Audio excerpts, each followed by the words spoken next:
waa tobanka bisha 8 Agoosto sanada 2021 waxaan nahay Abuukar Cali Cadaawe kusoo dhawaada khudbada ugu door karoon wararka dunida ee warbaahinta City. xarunta cusub ee wasaaradda gargaarka iyo maareynta musiibooyinka oo laga dagax dhigay magaalada Muqdisho ee caasimadda dalka. wasiirada cusub ee Koonfur Galbeed Soomaaliya oo lagu daariyay magaalada Baydhabo. duqa magaalada Muqdisho iyo safiirka Qatar oo ka wada hadlay xiriirka magaalooyinka Dooxa iyo Muqdisho. booliiska Dhuusamareeb oo war ka soo saaray amniga caasimadda Galmudug. saraakiisha AMISOM iyo kuwa maamulka Koonfur Galbeed Soomaaliya oo kulan ku yeeshay magaalada Baydhabo ee xarunta gobolka Bay. iyo Kim Jong Un walaashiisa oo khiyaameen ku eedeysay madaxda Kooriida. sidoo kale wararka ciyaaraha ayaan idinku soo gudbin doonaa saaxiibayaal wararka dunida ee warbaahinta City ee u diyaar garoobay iyaga intaasi ka faahfaahsan.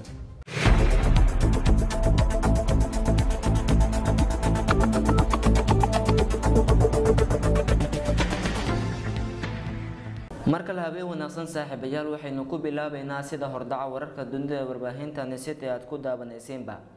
Ra'iisul Wasaare ku-xigeenka dalka Mudane Mahdi Maxamed Guuleed Khadar ayaa dagax dhigay xarunta cusub ee wasaaradda gargaarka iyo maareynta musiibooyinka xukuumadda federaalka ah ee Soomaaliya. Ra'iisul Wasaare ku-xigeenka dalka ayaa sheegay in xaruntani ay qayb ka tahay xarumaha dib u dhiska lagu sameynayo. marka waa xarun weyn oo maanta ay wasaaraddu ku guuleysatay dadaalka wasiirkana ku yimid iyo xafiiska oo ka caawinayay ra'iisul wasaaraha in maanta aynu xaruntii dhagax dhigno dhismo weyn oo kafeyn kara wasaaraddii iyo xaruntii saadaasha hawada yacni cimilada iyadana ay qayb weyn ka ahaanayso. marka waxaan leeyahay wasiirka hambalyo iyo bahda wasaaradaba dhammaantiin waan idin hambalyeynaya insha Allah waa inagoo xadhigga ka jarna dhismihii inoo guuleystay. wassalaamu calaykum waraxmatullahi wabarakaatuh. waa mahadsantihiin. waa Mahdi Maxamed Guuleed Khadar ra'iisul wasaare ku-xigeenka dalka oo dhagax dhigay xarunta cusub ee wasaaradda gargaarka iyo maareynta musiibooyinka xukuumadda Soomaaliya. markan waxaynu eegaynaa saaxiibayaal gudoomiyaha maxkamadda sare ee deegaanada maamulka Koonfur Galbeed Soomaaliya ayaa daariyay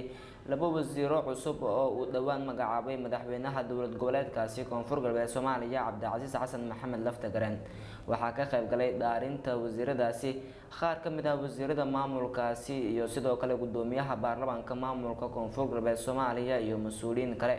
علي سعيد فقي قدوميها برلمان كمامل كونفور قلبي سوماليا ayaa dardaaran u jeediyay wasiiradan cusub ee la daariyay. mas'uuliyad runtii aad weyn ayaad qaadeen dhaartana dhaar maaragtay wax oo sahlan ma ilaaha magaciisa lagu dhaartay. waxaan rajaynayaa maaragtay mas'uuliyadii sidii liidin igmaday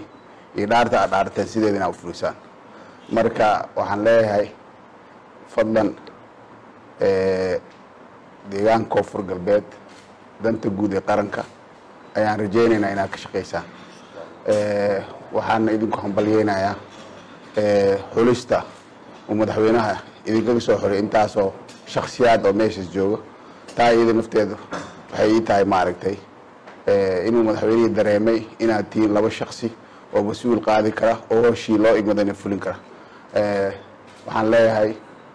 kusoo dhawaada golaha wasiirada. markan Muqdisho aynu eegaynaa saaxiibayaal gudoomiyaha gobolka Banaadir ahna duqa magaalada Muqdisho Umar Maxamuud Maxamed Umar Finish ayaa kulan la qaatay safiirka dowladda Qatar u fadhiya Soomaaliya. waxaana kulankaasi ay diiradda ku saareen xaaladda magaalooyinka Dooxa iyo Muqdisho. inay dhul ay siiyaan safaaradda aan ku leenahay Dooxo inay dhul siiyaan oo ilaa lacag 5 milyan ku kacaya ay safaaraddu dowladda Qatar ee dhulkaas ay bixisay. isla dhulkii markay bixiyeen maaragtay ayagu naftooda dhulkii ay dhiseen oo ilaa lacag 6 milyan oo kale ay ku baxday. sidaas si lamida ayaa maaragtay maadaama xagga ay dhul naga siiyeen oo maaragtay haddana ay noo dhiseen hadda ujeedkoodu wuxuu ahaa bal annagaa dhisanayne in dhulkii maaragtay dhul la siiyo dhulkii hore loogu cayimay oo wax ka taagan oo sidii uusan ahayn. waa gudoomiyaha gobolka Banaadir iyo safiirka dowladda Qatar u fadhiya Soomaaliya oo kulan ku yeeshay magaalada Muqdisho isla markaana ka wada hadlay xaaladaha magaalooyinka Dooxa iyo Muqdisho. markan waxaynu eegaynaa saaxiibayaal booliiska magaalada Dhuusamareeb ee caasimada maamulkaasi Galmudug ayaa awaamiir ka soo saaray gawaarida ay wataan musharaxiinta iyo mas'uuliyiinta kale ee maamulkaasi Galmudug isla markaana waxa ay ku amreen in gawaarida ay ka fiiqaan beensalka madow si ay markaasi ay u dhaqan galiyaan awaamiirtii ka soo baxday talisyada maamulkaasi waxaana warbaahinta la hadlay taliyaha magaalada Dhuusamareeb ee caasimada maamulka Galmudug sidoo kale waxaan rabaa inaan soo jeesto dadka miraayadaha madow ku wata gawaarida waan u sheegnay waan u dignay waan ku soo celcelinay dadka mas'uuliyiinta ah waxaan leenahay ha u ekaanina marka hore dadka kale adinku u dhaga nuglaada qaata isku daya inaad suubisaan inaad amnigiina way waxaan saxaynaa asaga aad ka qayb qaataan sidoo kale dadka shacabka ah ayaguna sidoo kale u sita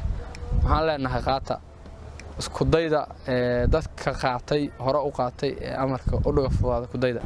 waa taliyaha saldhigga magaalada Dhuusamareeb ee caasimada maamulkaasi Galmudug oo markaasi musharaxiinta iyo sidoo kale mas'uuliyiinta kale ee maamulkaasi ku amray in gawaaridooda ay ka fiiqaan beensalka madow markan waxaynu eegaynaa saaxiibayaal kulan looga hadlayay xaaladaha amni ee deegaanada maamulka Koonfur Galbeed Soomaaliya ayaa ka dhacay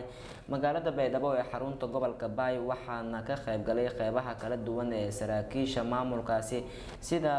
booliiska maamulkaasi Koonfur Galbeed Soomaaliya kuwa asluubta iyo sidoo kale kuwa AMISOM ee nabad ilaalinta u jooga Soomaaliya gaar ahaan maamulkaasi Koonfur Galbeed Soomaaliya markii uu soo idlaaday kulankaasi kadib waxa warbaahinta la hadlay taliyaha qaybta 6aad ee ciidanka xoogga dalka Soomaaliyeed waxa la gorfeeyay hawlahaas baaxadda leh dhammaan waa la isku afgartay waxaan la go'aansaday in laga wada hortago si isku mid ah noocyada ciidamada kala duwan AMISOM SNA booliiska nabad sugidda iyo dhammaan maamulka gobolka iyo degmada inay iska kaashadaan hawlaha amniga si loo hormariyo amniga iyo badqabka shacabka Koonfur Galbeed isla markaas waxaa la gaaray go'aanadii ugu dambeeyay ee ah in la dardargeliyo hawlaha amniga Koonfur Galbeed waa taliyaha qaybta 6aad ee ciidanka xoogga dalka Soomaaliyeed oo ka warbixinayay kulankii looga hadlayay amniga deegaanada maamulka Koonfur Galbeed Soomaaliya ee ka dhacay magaaladaasi Baydhabo markan waxaynu eegaynaa akhbaaraadka caalamka saaxiibayaal qaybihii ugu dambeeyay ee wararka dunida ee warbaahinta Nesiteena soo gaarnay gabadha saameynta leh ee la dhalatay hogaamiyaha Kooriyada Waqooyi ee markaa dalka China waa Kim Jong Un ayaa iyada mas'uuliyiinta Seoul ugu yeertay khaa'imiin sababo la xiriira dowlatuska military ee ay sameynayaan Kooriyada Koonfureed iyo Mareykanka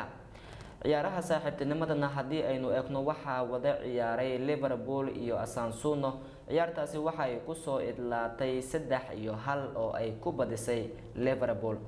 guud ahaan waaga intaas saaxiibayaal wararkay dunida aad kala socoteen warbaahinta City sidaad la socoteenba waxaa halkan idin kala socodsiinayay anigoo Abuukar Cali Cadaawe ah dhanka kaamirada waxaa ka qaabeynayay Cumar Guux isla farsamada Cumar ayaa ka qaabeynayay intaynu dib ugu kulmi doono saaxiibayaal wararka dunida ee warbaahinta City kiisa xigana isma dhaafno